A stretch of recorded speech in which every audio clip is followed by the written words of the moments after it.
He's still nursing from his mom, but he's actually starting to eat some of the solid foods that Funani gets on a regular basis.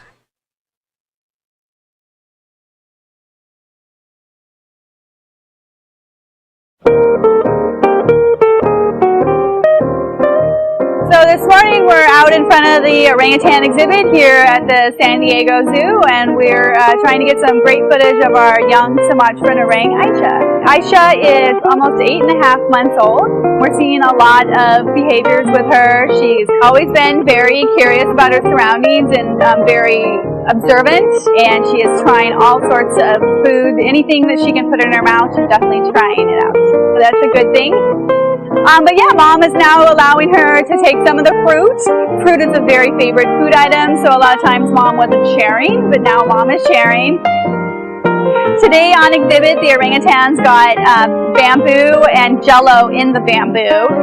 This allows the orangutans to tool use and use their enrichment for a longer period of time. And Inda definitely likes it. They'll use sticks to grab and get the bamboo out. And this is a great learning experience for the baby also. She'll be watching Mom. As she gets older, Mom will start actively teaching her.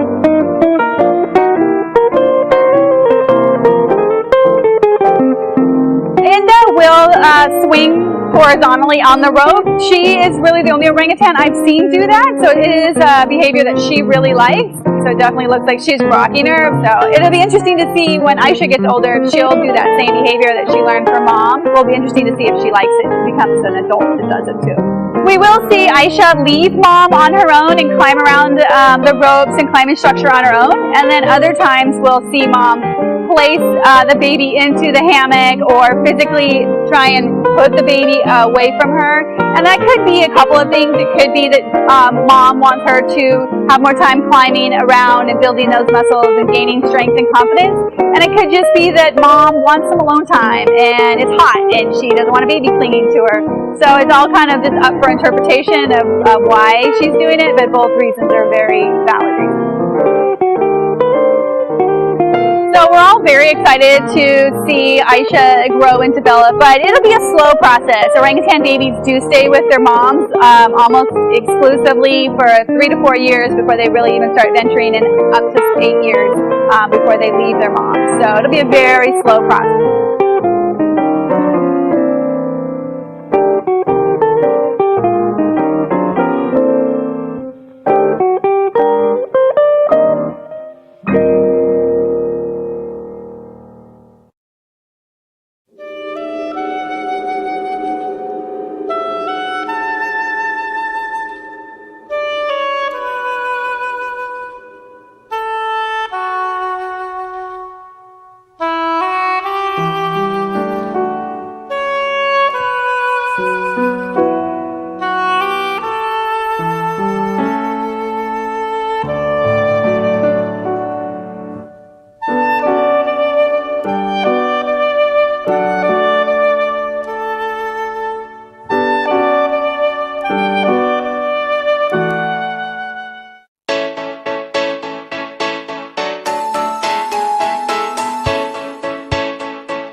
We're here at the San Diego Zoo and we're doing our weekly weigh-in and check-in of our koala moms with their new baby joeys, just to make sure that everyone's growing and doing well like they should be. So we need to get some weights today. Okay, who do we need? We need Tonalea, Camby, and their joeys. We weigh all of our koalas once a week, and it's just really important for us to make sure that they're growing like they should be, especially with the joeys when they're so young. And it also gives us an opportunity to get a good up-close look at them and make sure everything is okay. To get the weights on the koala moms and their joeys, we have to get them down from their spots. We try to keep it as quick as possible so that nobody gets stressed out. And we have to basically take mom and joey down at the same time. We just basically grab mom and baby, quickly weigh mom without baby, and then we just put baby back on mom's back, and then we get the weight on the joey that way. All right, mom is 5.26. Oh my gosh, you're a monster. So big. 1.13. Their weights are doing really well. The weights from this morning went up just like they should.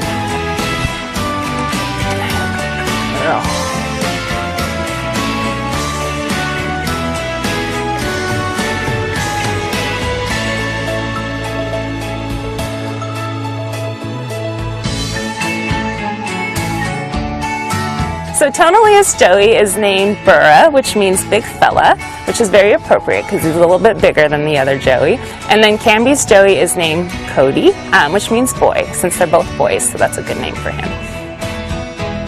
Sometimes our koala joeys do try to switch moms, or they'll go to the other mom for a little bit, and we'll always make sure that eventually they get back to their proper mom. But they like to explore and they like to experience new things. Our joeys are pretty much out all the time now, so it's a really good time to come. They're getting a lot more independent, so we're seeing a lot more movement from them. They're starting to eat eucalyptus, so it's a really exciting thing to come and see, along with all the other koalas that we have here at the zoo.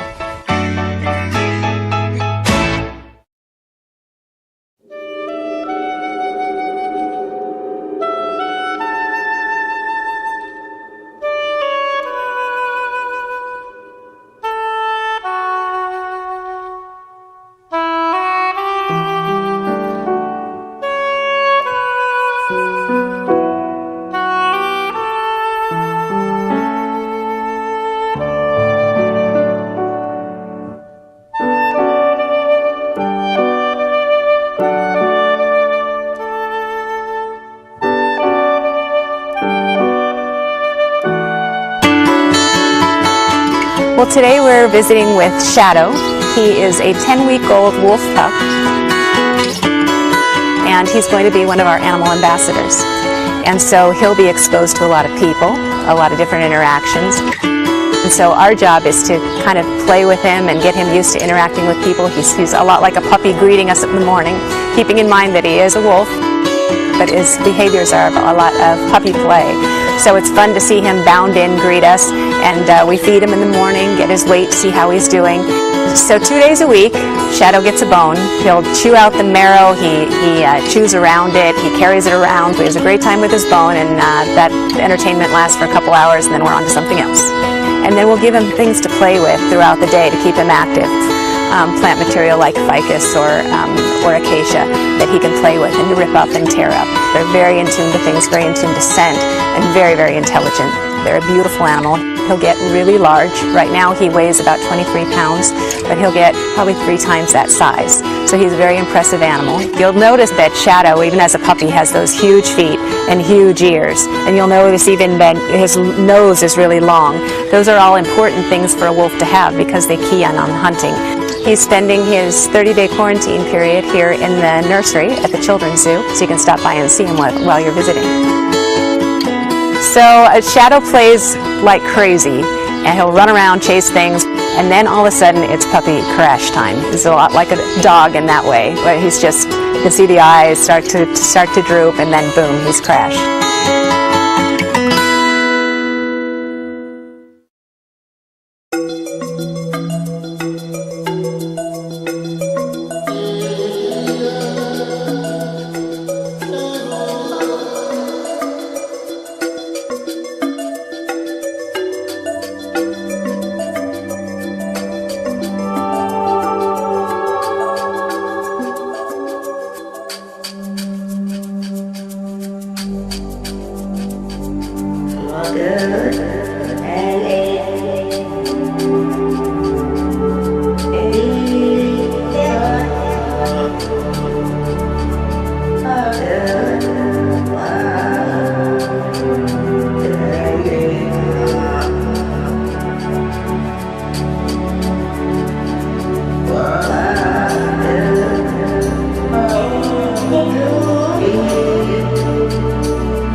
We're really fortunate here at the San Diego Zoo to actually have 3 of these Amur leopard cats because there's estimated to be fewer than 40 left in the wild. They are the most endangered of all the cat species that we have. The 3 Amur leopard cubs that we have came from the Exotic Feline Breeding Compound, and they're only 11 months old, so they still have at least another year of growing to do. They definitely were experiencing a little bit of hesitation when we first brought them to their new exhibit, but their natural curiousness, I think, took over. And as I'm sure the footage shows, you can see them rolling around in the plants, they're climbing everywhere on the structures, and definitely pouncing and tumbling around with each other. But that's all normal cat behavior that you'd expect to see, but that's good because that means we're doing something right. There's two brothers and a sister, and I would say the two boys are definitely acting like you would expect young boys to act like. The female seems to be a little more polite and a little more nice, if that was the correct term to use. And out of the brothers, we have one with a little more feisty of a personality and one that's a little bit on the sweeter side. Amur leopards come from a southwestern region in Russia, where there's estimated to be probably about only 25 left in the wild, and then maybe another dozen in the northern borders of China. So you're looking at less than 40 left in the wild altogether for the total population. Worldwide, we have about 300 individual Amur leopards in the captive program.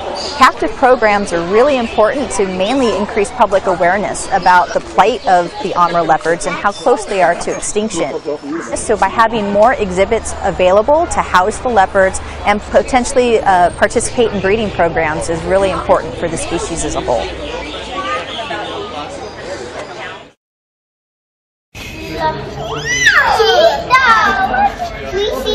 Here at the San Diego Zoo in our Elephant Odyssey exhibit, our jaguars are getting an early Valentine's present. They're getting a bloodsicle, frozen blood in the form of a heart with pieces of meat and pieces of beef heart inside for enrichment. Enrichment is something to enrich their lives, so something that's going to allow these guys to exhibit natural behaviors, things that they would normally do in the wild, also stimulate them mentally and physically. Mom preferred the darker bloody heart with the heart pieces in it, whereas the cubs liked the lighter ones that had the pieces of food in it. So they were kind of focused on more of the food, and Mom wanted more of the blood, the dark red blood for Valentine's Day. Not a chance in your life.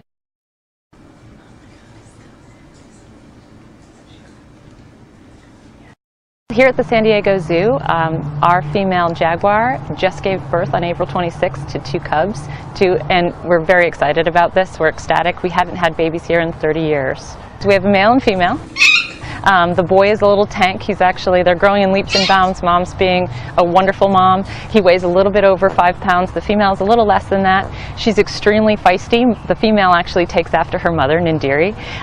Very hissy. The male is just Mr. Mellow, and he takes after Dad. He takes after Wapo. Right now, what we do with our babies is in the mornings when we come to do a baby check, we give Mom the option of going out on the exhibit and kind of running around and kind of getting her wiggles out for 20 to 30 minutes while we go in, weigh the babies, and we're going in a couple of times a week to get weights on them, just to make sure that they're growing like they should. Our baby jaguars right now are dependent on their mother and her milk right now. They will start weaning probably about 6 months. They don't have any teeth as of yet, so they will start eating solids probably around 6 months. They'll stop being dependent on her and be on their own. So jaguars are found in Central and South America. They are an endangered species. They do live in very lush areas, and they weigh anywhere from 70 pounds to upwards of over 300 pounds.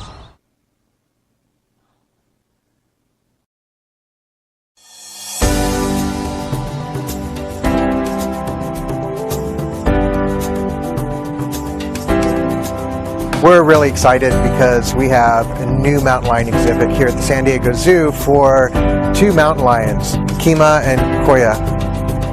This is an opportunity for guests to see the mountain lions in a great exhibit that encompasses climbing structures, mountainous backgrounds, and a lot of structures that provide natural opportunities for them to engage in great behaviors.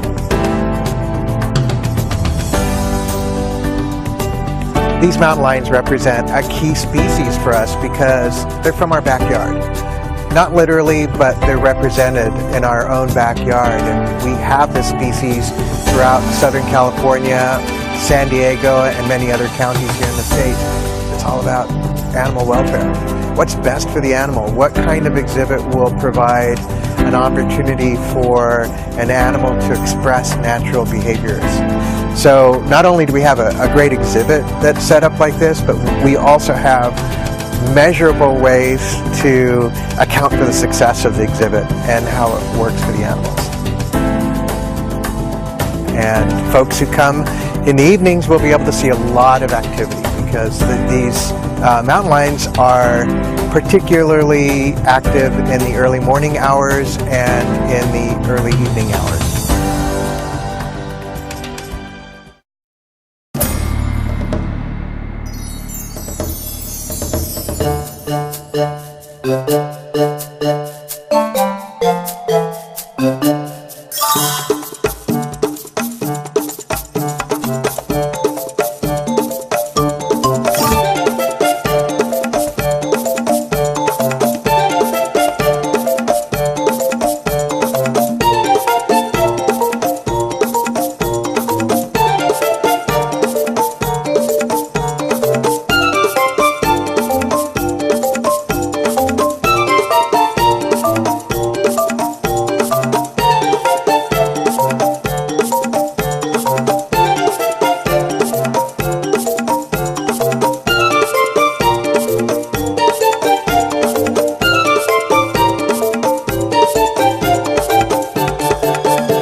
The Elephant Odyssey exhibit. This exhibit's main feature is the 2.5-acre elephant habitat. The herd includes one male named Branches Herd and 6 females named Tembo, Lila, Baby, Sumithik, Mary and Shab, and consists of a blended herd of 3 African and 4 Asian elephants. Elephant Odyssey's other animal exhibits include African lions, jaguars, tapirs, guanacos, capybaras, secretary birds, dung beetles, water beetles, desert tarantulas, toads, turtles, frogs, dromedary camels, horses, burros, llamas, rattlesnakes, and the California condor.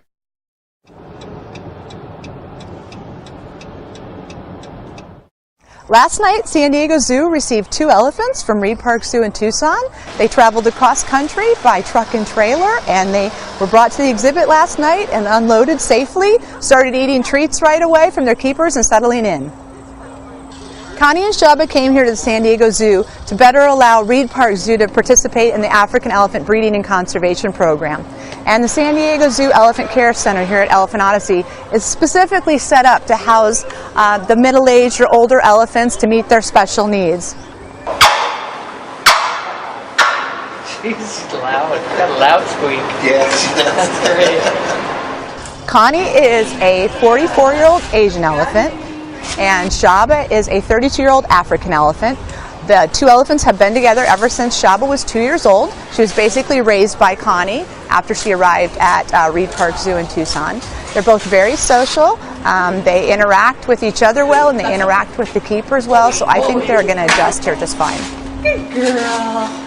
They'll be in quarantine for about 6 weeks to 2 months. We'll make sure they're eating good, drinking good, responding to keepers well. Once that's okayed by the vets, then they will be able to go out into our bigger exhibits and start meeting the other elephants.